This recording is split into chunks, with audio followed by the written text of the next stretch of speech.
여러분 반갑습니다. 권영호입니다.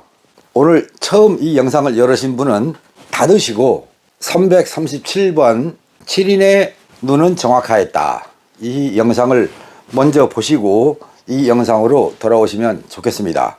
지난번 그 영상을 통해서 머플러가 터졌는데 공기량 센서 값이 2배가 넘었다, 그럴 수 있느냐, 머플러와 무슨 관계가 있다고 이런 생각을 하셨을 수도 있습니다.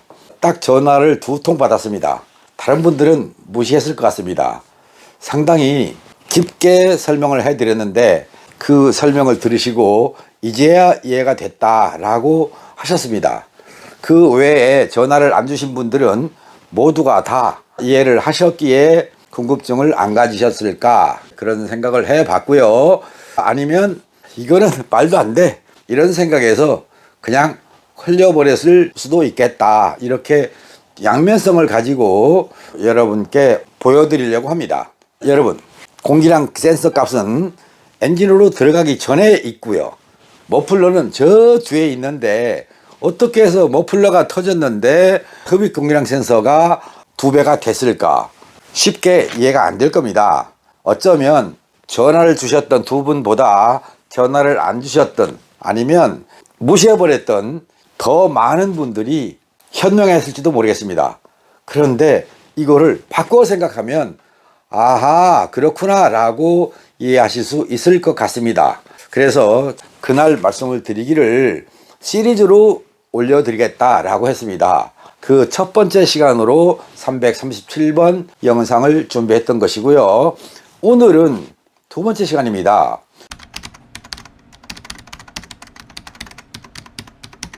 머플러 터졌는데 왜 공기량 센서 값이 바뀌며 엔진 성능이 다운될 것이며 연비가 나빠질 것이고 출력이 나빠지는가? 글쎄요, 대부분은 이해 못하시는 내용입니다. 그 이해를 못하는 이유가 공학적인 요소가 개입이 돼야 되는데 그거를 빠뜨리고 설명을 드렸기 때문에 여러분들이 이해를 못하신다라고 생각하시면 될 것 같습니다. 그러면 먼저 이런 그림 하나를 그려서 보여드리도록 하겠습니다. 밑 빠진 독에 물 붓기, 이런 큰 그릇이 있습니다. 그런데 여기에 작은 구멍이 뚫려 있습니다. 들어가는 공기, 물, 이런 것들이 구멍을 통해서 빠져나갑니다. 그런데 이게 적절한 양이라고 한다면, 즉 AFS 값은 여기에 있고요, 배기통은 여기 있다, 이걸 배기통이라고 하자, 그렇게 생각하시면 됩니다.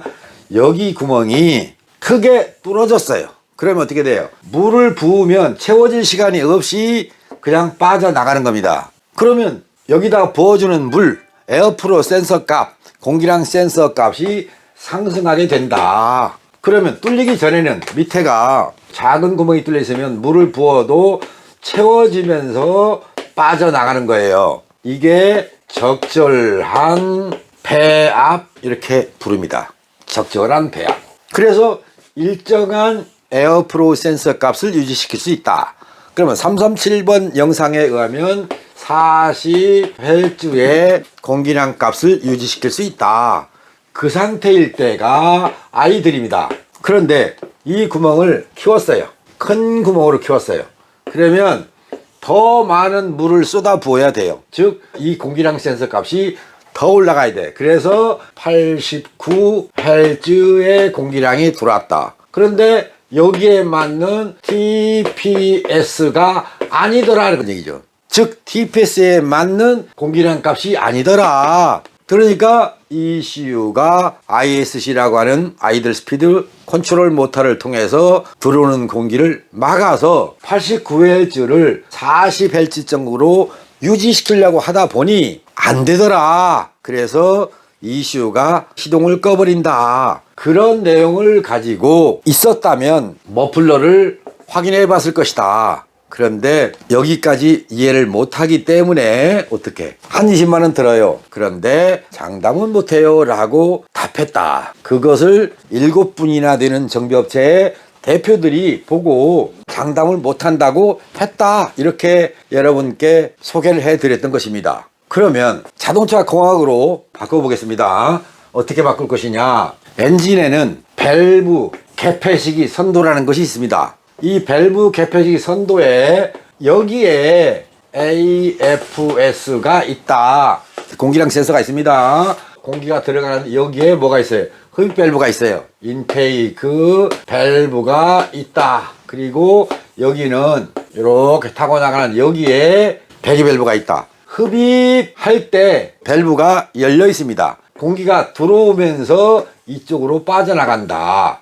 즉 흡입 밸브와 배기 밸브가 동시에 열려있는 구간이 있다. 그것을 흡배기 밸브 동시 개방, 이것을 밸브 오버랩이라고 합니다. 밸브의 오버랩 기간을 통해서 시린더 쪽으로 들어가는 공기도 있지만 배기관 쪽으로 빠져나가는 공기도 있다. 그러면 여기서 머플러가 터져 있더라. 그러면 큰 구멍으로 빠져나가는 맥동, 작은 구멍으로 빠져나가는 맥동, 이런 맥동이 가령 여기는 3Hz, 여기는 5Hz, 7Hz, 10Hz 이런 식으로 이런 것들이 빵빵빵빵 빠져나가면서 앞에 있는 공기량 센서에 영향을 주었다. 그래서 에어프로 센서 값이 공이전에서 89Hz가 나왔다. 이렇게 보시면 됩니다. 즉 방금 전에 여러분께 소개를 해드린 것처럼 이만한 독이 있다. 구멍이 이만해야 되는데 이 구멍이 아니라 똑같은 그런데 여기 구멍이 컸다. 이렇게 반대로 이 머플러와 같은 구조를 그린다면 이렇게 독을 만드는데 여기도 빵꾸, 여기도 빵꾸, 빵꾸, 빵꾸, 빵꾸, 빵꾸 여러 군데에 빵꾸 났다. 여기로 빠져나가는 배기가스가 공기량 센서에 영향을 줬다. 맥동인 거예요. 그 맥동에 의해서 센서 값이 상승됐다. 그게 어디? 밸브의 오버랩. 흡입 밸브 열려있고 배기 밸브가 열려있는 오버랩 기간 동안에 발생한 것이다. 그러니까 이 밸브 개폐식이 선도를 모른다면 머플러 터진 거와 에어프로 센서 값의 연관성을 무시하게 된다. 이 말씀을 여러분께 드리려고 했던 건데 시간 관계상 두 번째 시간으로 넘겼던 것입니다. 이 영상을 보고 누군가가 찾아왔어요. 머플러 터지면 연비가 나빠요? 이렇게 물었어요. 그래서 한참 설명했어요. 이 그림을 이용해서 이거 흡입, 압축, 폭발, 여기서부터 여기까지는 배기, 흡입 밸브가 열리기 시작, 배기 밸브가 아직 닫히기 직전 이 구간, 요렇게 흡입 밸브, 요렇게 해서 배기 밸브, 즉 이런 밸브 개폐식이 선도를 이해하지 못하면 머플러가 터졌거나 막혔거나 앞에 있는 AFS에 영향을 준다 안 준다 이거를 이해를 못하게 된다. 이 말씀을 여러분께 드리는 것입니다. 이해되셨습니까? 그러면 오늘은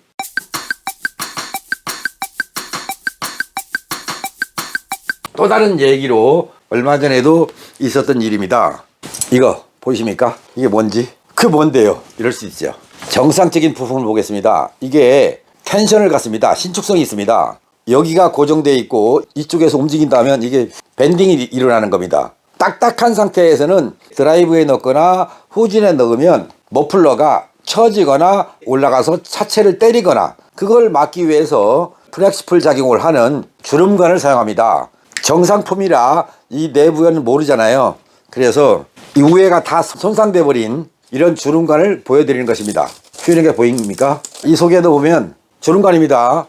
근데 얘는 배기가스가 잘 빠져나가라고 속에다가도 망을 씌웠어요. 매끄러운 망을 겉에도 잘 씌워놨어요. 근데 이게 펑크가 납니다. 이것도 펑크난 겁니다. 이게 펑크난 거 연비에 자동차 성능에 어떤 영향을 주는가?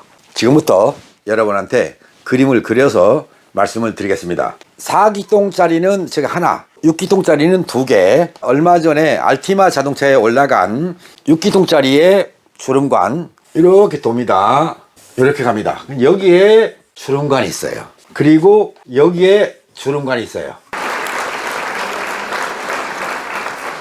알티마 자동차는 여기가 손상됐어요. 작은 사이즈입니다. 그러면 배기가스가 엔진에서 폭발해서 나온다. 여기서 폭발해서 배기가스가 나온다. 이렇게 가죠. 그 다음에 이쪽 뱅크에서도 이렇게 배기가스가 지나가는데 여기가 터졌다. 터지면 배기가스가 나와요. 여기서 나가는 배기가스가 가다가 터지면 밖으로 새요. RPM이 낮을 때는 배기가스가 천천히 흘러가죠. 그때는 나옵니다. 이때 여기에 있는 AFS는 상승하는 조건이 된다. 공기량 센서 값이 상승합니다. 그러면 ECU는 연료 분사량을 줄입니다. 그래서 공연비 희박 조건이 되고 노킹을 일으키는 거고요. 엔진의 열이 상승하는 것입니다. 그러니까 정상적인 공기량이 들어와야 되는데 공기량이 많네 라고 ECU가 판단하는 순간 연료 분사량을 줄여서 노킹을 일으킬 수밖에 없고, 노킹이 나는 엔진은 온도가 상승하죠. 상승했으니까 엔진의 소음이 증가합니다. 아니 왜 전에보다 시끄러워졌지? 이런 생각을 하게 돼요. 오일도 잘 갈아줬는데 왜 시끄럽지? 아리송해 하고 여기저기 찾아다니거나 유튜브에서 영상을 뒤지게 되는 것입니다. 다행스럽게 권영우 영상을 발견하신 분은 내 차도 이쪽에 문제가 있나? 라고 의심하고 찾아볼 수도 있겠습니다. 그런데 엔진이 시끄럽다고 하니까 엔진 오일 점도를 높은 걸 넣죠. 그래서 현재 정해진 스펙의 오일보다 더 뻑뻑한 점도의 오일을 넣어보자 라고 하거나 첨가제를 넣어서 엔진의 소음을 줄여보자 라고 합니다. 될 것 같습니까? 기분상 좋을 겁니다. 그런데 자동차를 가지고 나가보면 예전 같지 않은 증상의 또 하나를 만나게 된다. 그 말씀은 오늘은 여기서 안 하겠습니다. 그래서 소음이 증가하면 엉뚱한 정비를 하게 되고 그게 시초가 돼서 적당하게 경제 활성화에 도움이 될 겁니다. 지금부터 다시 한번 보십시오. 이걸 바꾸십시오 라고 하고 보냈더니 안으로 새냐 밖으로 새냐 라고 묻던데 내 차는 어디가 새는 겁니까? 라고 물어서 그냥 바꿔달라고 하세요. 그 얘기를 했어요. 밖으로 새면 또 안으로 새면 그 차이를 잘 모른다는 뜻인데 그분한테 구구절절히 설명을 드리는 것보다는 그냥 바꿔달라고 하세요. 그래서 신품으로 대체를 했어요. 밖으로 새도 안 되고 안으로 새도 안 됩니다. 그러면 보겠습니다. 이 자동차를 새는 상태로 지금 현재 아이들 상태에서는 이 배기가스가 이리 솔솔솔 나옵니다. 속도를 내고 달립니다. 그러면 배기가스 오는 속도가 빨라집니다. 아이들 상태일 때는요, 여기가 10m/s 정도로 나옵니다. 여기가. 저 뒤로 가면 더 달라지는데 엔진에서 바로 나오는 쪽에서는 10m/s로 속도가 나옵니다. 그때는 밖으로 나왔습니다. 그런데 RPM을 올려서 20m/s의 속도로 증가하면 밖으로 새는 공기가 외부 공기를 빨아들여서 배기관 속으로 딸려 들어가는 거예요. 이야, 이게 말이 되나? 그렇습니다. 쉽게 이해 안 될 겁니다. 이거를 이해를 못 하신다면 다른 원리를 이용해서 여러분께 소개를 해드리겠습니다. 우선은 노란 색깔의 공기가 들어갔어요. 뒤로 갔더니 머플러라고 하는 소음기를 만납니다. 소음기를 거쳐서 배기가스가 지나가다가 작은 구멍으로 빠져나가지 않습니까? 많은 공기가 들어왔고 빠져나가는 데는 한계가 있고 여기 압력이 증가했다. 증가되는 순간 여기서 빨려 들어가서 멈추게 됩니다. 점점 어떻게 해요? 압력이 채워서 이리 옵니다. 그러면 들어갈 공기가 들어가요, 못 들어가요? 못 들어가요. 이렇게 파이프에서 새든지 주름관에서 새든지 속도를 내면 120km/h의 속도를 내면 차가 뻑뻑해지고 무거워지는 자동차가 있어요. 근데 어떤 차는 한 140만 가면 차가 안 나가요. 뻑뻑해요. 와, 답답하네. 그러니까 어디로 가? 휴게소로 가요. 휴게소 가서 쉬었다가 가면 언제 그랬느냐 하는 듯이 또 차가 잘 나가요. 왜? 압력이 빠져나갔잖아요. 채워졌던 압력이 빠져나갔기 때문에 그래요. 이렇게 새는 거를 베르누이 원리라고 합니다. 베르누이 원리요? 학교 다닐 때 듣긴 들었는데 가물가물해서 그게 정상일 겁니다. 사람은 만극의 동물, 잊어야 되죠. 여러분들의 자동차에서 머플러가 샌다 그러면 무시하지 말고 꼭 정비해서 타셔라. 제가 얼마 전에도 영상 하나 올려드렸어요. 가스켓이 샌다. 그런 차 있었죠. 그런데 여러분들 자동차는 가스켓이 새든 파이프가 새든 잘 모르세요. 자동차를 그려보겠습니다. 이게 앞에라고 하고 프론트입니다. 리어겠죠. 엔진이 여기 있어요. 물론 리어 엔진이 있는 차도 있죠. 엔진이 여기 있어요. 배기가스가 여기서 발생해서 이 뒤로 갑니다. 가다 보니 여기에 소음기가 달려있고 여기에도 소음기가 달려있어요. 어떤 차는 뒤에가 소음기가 2개 달려있거나 큼지막한 것이 옆으로 돼 있어요. 큰 것이 있을수록 압력이 더 많이 증가한다. 그런데 가스켓 부분이거나 파이프를 연결해서 밴드로 채우는 경우가 있어요. 시동을 걸어놓고 차 밑바닥을 보고 있으면 여기서 물이 떨어진 차가 있어요. 물. 정차 중에는 물이 떨어졌어요. 이 차를 가지고 달리면 외부에 있는 공기가 빨려 들어간다. 그래서 소음기 통 속에 압력이 증가한다. 그 압력이 증가하는 것이 엔진에서 AFS의 부족, 곧 자동차가 안 나가게 된다. 이 말씀을 여러분들이 기억을 하셔야 돼요. 또 하나, 권영호는 가솔린차만 설명한다 할까 봐서 디젤차를 가진 분의 얘기를 잠깐만 언급하겠습니다. 2900cc나 2500cc의 자동차를 가진 분이 있어요. 이런 자동차들의 성능을 잘 보시면 엄청나게 매연이 많이 나옵니다. 정비를 다 해도 매연이 나옵니다. 왜 그런가? 이 자동차가 배출시켜야 할 배기관의 크기가 정상이면 이래야 되는데 이렇게 작아요. 즉 배기관의 내경이 직경이 커야 되는데 작다. 그러면 흡입공기량 부족으로 인해서 압축불량 현상을 일으킵니다. 권영호 영상에 떠드는 거 있죠.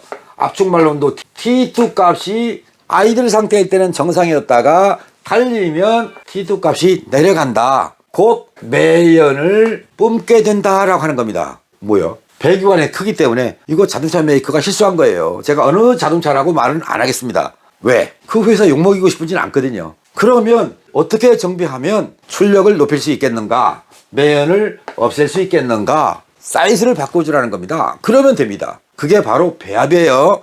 배기량이 큰 자동차는 큼지막한 배기관을 써야 되는데 필요 이상으로 키워버리면 안 되는 거고 적당히 키워야 되는 거예요. 이것을 모르고 자동차를 생산한 거예요. 여러분들이 타고 다니는 디젤차 중에서 매연이 없어지지 않는 자동차도 있다. 여러분께 소개를 하는 겁니다. 그러니까 머플러가 샌다? 정비 대상이다. 엔진오일 정비보다도 더 빨리 정비하러 가셔라. 그런데 머플러 터지면 차 잘 나가는 거 아니야? 이렇게 생각하고 정비를 안 하고 그냥 타고 다니다가 연비에서 손해, 출력 부족에서 손해, 검사 들어가서 매연에서 손해. 또 가솔린차 역시 HC, 탄화수소와 일산화탄소 불합격을 맞게 되는 겁니다. 불합격 맞으면 검사원들이 뭐라고 그러냐면 가서 총매 바꾸세요. 그런데요, 이 얘기를 또 여러분께 소개할 겁니다. 권영호TV 구독자님, 시청자님, 여러분 모두는 현명한 분들이십니다. 문제가 있는데 그거를 덮어버리고 무시하고 그냥 운행해서 여러분 스스로 여러분의 자동차를 수렁으로 빠뜨리는 그런 일은 없었으면 좋겠습니다. 권영호가 여러분한테 거짓말해서 이익 볼 게 하나도 없습니다. 제 영상을 제대로 보신 분이라면 여러분들이 이익을 보시는 겁니다. 이익을 드리겠다고 하는데 말도 안 돼 라고 무시한다면 권영호 영상은 덮으셔도 괜찮습니다. 아셨습니까? 그리고 여러분의 마음대로 이것저것 차가 고쳐질 때까지 한번 갈아보십시오. 엔진을 바꿔도 안 됩니다. 왜? 머플러의 문제는 엔진을 바꿔도 당연히 안 되는 거예요. 여러분이 아무리 다른 어떤 오일을 넣는다 해도 안 됩니다. 어디 가서 뭘 냉각수 정비를 아무리 잘 해도 하기야 냉각수는 또 믿지도 않죠. 냉각수 무시, 그리고 엔진 오일만 주구장창 좋은 거 넣으면 되는 줄 알고 넣거나 첨가제를 넣으면 좋은 줄 알고 넣어서 여러분 스스로 여러분의 자동차를 망가뜨리는 쪽으로 관리를 하고 있으면 그것이야말로 현명한 게 아니죠. 권영호TV 구독자님들은 현명하십니다. 그 현명함을 자동차 성능으로 보상받기 바랍니다. 이해되셨습니까? 머플러 터지면 연비불량, 여기 터지면 외부 공기가 빨려 들어간다, 여기 터지면 빠져나오면서 공기량 센서가 밑빠진득의 물붓기와 같은 역할을 한다. 곧 여기 터지면 AFS 상승, 얘가 상승하면 EGR 제어, 매연 이렇게 된다라고 아시면 되겠고요. 여기가 터지면 답답해 차가 안 나가 이렇게 되는 거예요. 곧 중간에서 터져서 물이 샌다면 정차 중에는 물이 새지만 주행할 때는 일이 들어가서 커다란 통에 압력을 증가시켜서 출력 부족이 온다. 차가 안 나간다. 안 나가는 차 발부되면 연비만 나빠질 수밖에 없죠. 이해되셨죠? 자동차는 공학이 무척 중요하다. 그 공학에 의해서 정비를 하거나 관리를 하면 새 차 때와 똑같은 성능을 낸다. 이렇게 아시면 되겠고요. 여러분들 주변에서 내 차가 머플러 어디가 새는지, 파이프가 새는지, 머플러가 새는지 좀 봐주세요 라고 한다든가, 차를 들어놓고 물이 떨어지는가 봐달라고 한다든가, 물이 떨어지면 이거 좀 어떻게 해주세요. 그러면 물 떨어지는 건 좋아요. 이렇게 말하면 그건 아닙니다. 곧 여러분 스스로 차 밑에 누워서라도 본드를 칠하든지 용접하든지 정비를 해서 완전 무결한 자동차가 될 수 있게 관리를 해보시고요. 또 하나 있는데 베라크루즈 얘기입니다. 다음번에 말씀드리고 포터 얘기나 또 다른 차 얘기 또 있으니까 오늘은 여기서 적겠습니다. 권영호TV 구독자님, 시청자님 참고 봐주시느라고 애쓰셨습니다. 마음에 드셨다면 엄지손가락 하나 눌러주시고, 아직 구독을 안 하신 분이라면 이 사람이 하는 말은 뭔가 달라 하는 생각이 드셨다면 구독을 눌러주십시오. 그리고 여기 화면을 보면 I 마크 있죠. 그 I를 누르면 권영호TV 영상을 연속 보기를 할 수 있습니다. 어디를 드라이브 가시거나 여행을 가신다면 가시는 내내 제가 떠드는 말씀을 시리즈로 들을 수 있으니까 여러분의 자동차 상식을 높여보셨으면 좋겠습니다. 감사합니다. 바이바이.